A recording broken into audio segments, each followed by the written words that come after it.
আসসালামু আলাইকুম, আশা করি তোমরা সবাই ভালো আছো। আমি আলোচনা করতেছি Chattogram board 2025 right form of verb SSC.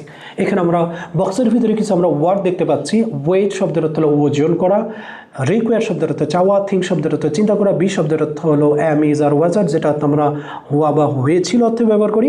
Face শব্দের অর্থ হলো মুখোমুখি হওয়া, চিট শব্দের অর্থ হলো প্রতারণা করা, বারগেইন শব্দটার অর্থ হলো দর কষাকষি করা, বি শব্দের অর্থ অবশ্যই এম ইজ আর ওয়াজ আর, যেটা হওয়া বা হয়েছিল অর্থ বুঝে। পরের শব্দটা হলো টেক, টেক শব্দের অর্থ হলো নেওয়া, হ্যাভ শব্দের অর্থ আছে। সো আমরা এখানে প্যাসেজটি দেখব। The price hike of household products, the price hike of household product is now is. এখানে সাধারণত আমাদের বিভার্ব যেহেতু কনটেক্সটটা প্রেজেন্ট টেন্সের, সুতরাং ঘটনাটা প্রেজেন্ট ইনডিফিনিট টেন্স বা প্রেজেন্ট টেন্সেরই আমাদের গঠন হবে। The price hike of household product is now a great problem for আস, অর্থাৎ গৃহস্থালির যে সামগ্রীগুলো রয়েছে এগুলোর আমাদের জন্য সমস্যা হয়ে দাঁড়িয়েছে, অর্থাৎ দাম যে বৃদ্ধিটা এটা আমাদের জন্য কি হয়েছে, সমস্যা হয়ে দাঁড়িয়েছে।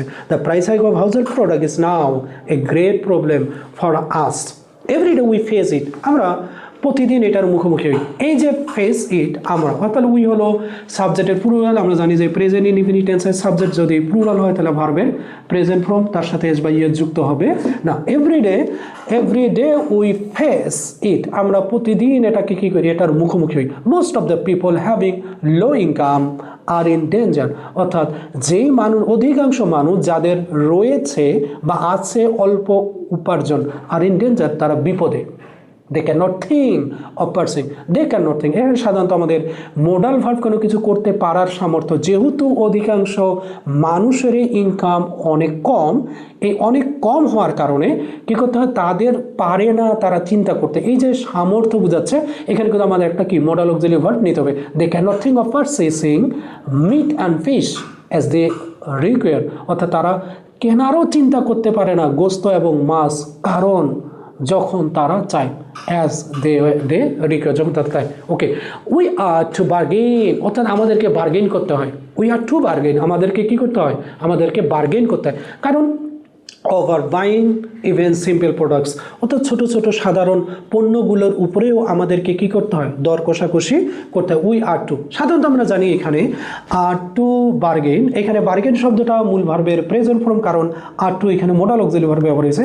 সাধারণত মোডাল অক্সিলারি ভার্ব ব্যবহার হওয়ার কারণেই কিন্তু আসলে মূল ভার্বের প্রেজেন্ট ফর্ম এখানে ব্যবহার হয়েছে। আর to bargain over buying even simple product, many times the buyer are cheated, অনেক সময় আছে যারা বায়ার অর্থাৎ বিক্রেতা যারা, অর্থাৎ ক্রেতা যারা, এদেরকে কী করা হয়, চিট করা হয়, এদেরকে প্রতারণা করে। The seller cheat the buyers, অর্থাৎ বিক্রেতারা ক্রেতাদেরকে কী করে, চিট করে, ধোকা দেয়। At the time of weighing something, অর্থাৎ কোনো কিছু ওজন করার সময়। এই যে এখানে আমরা টাইম অফ, সাধারণত আমাদের প্রিপোজিশন থাকলে ভার্বের আইনযোজক ব্যবহার করি, অর্থাৎ যদি প্রিপোজিশন থাকে তাহলে কী করতে পারবো, আমরা ভার্বের আইনযোজক করতে, অর্থাৎ weighing something.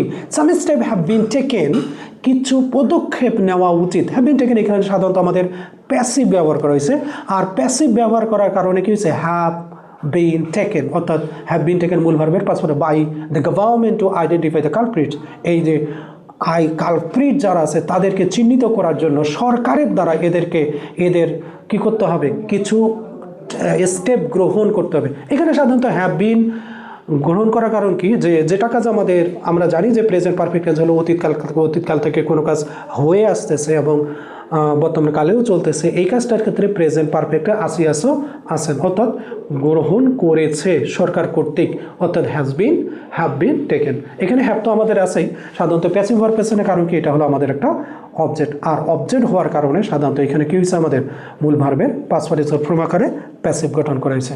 Okay, thank you, দেখা হচ্ছে পরবর্তী।